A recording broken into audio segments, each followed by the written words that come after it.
developers target the average consumer market, it's usually something that feels easy and familiar. The truth is, much like the transition from 2D to 3D games, VR devs are having to experiment with new ideas to bring memorable experiences to gamers, oftentimes struggling to find the balance between an enjoyable experience for casual gamers and a satisfying one for the more hardcore audience.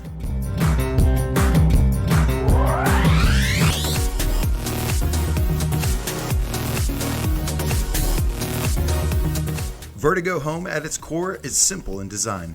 You'll use your head to tilt left or right, avoiding obstacles as you try and travel as far of a distance as you can, with the speed increasing until eventually maxing out.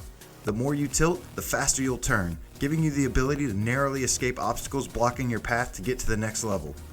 This concept could easily be misinterpreted for a mobile game, as it shares some of the simplicity.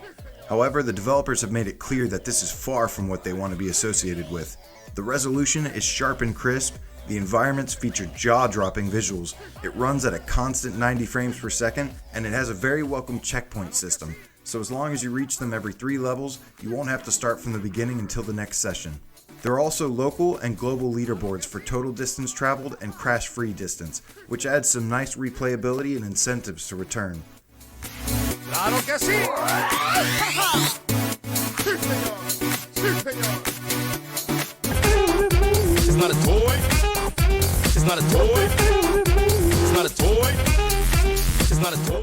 That being said, there are still a few questionable omissions that don't help separate itself from smaller mobile titles. First, the controls are limited to head tilting only.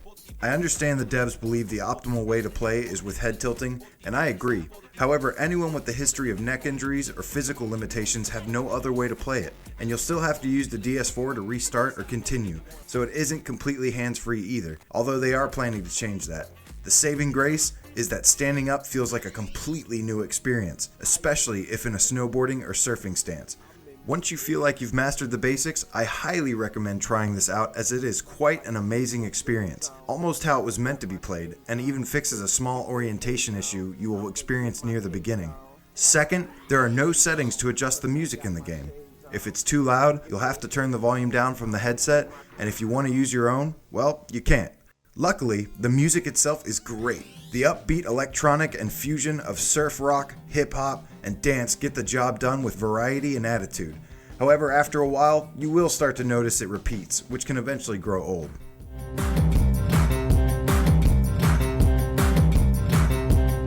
Checkpoint!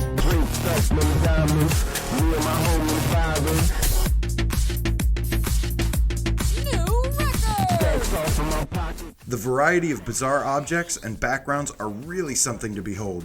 The obstacles range from dancing skeletons to giant iguanas to objects I don't even know how to begin to describe.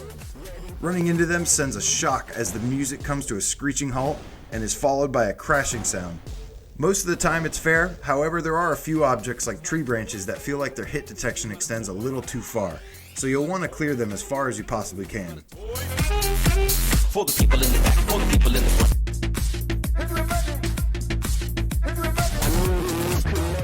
Overall, Verti-Go Home is solid. It severely lacks features, but still feels polished, and if you play standing up, it's definitely a game meant for virtual reality. If it looks appealing to you, or if you're a hardcore gamer who likes to challenge yourself for the leaderboards, then I can recommend it. Just be sure to understand what you're getting before you jump in.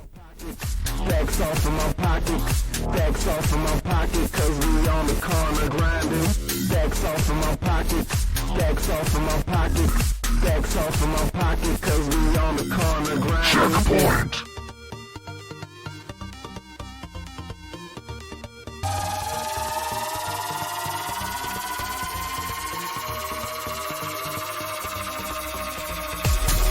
New record!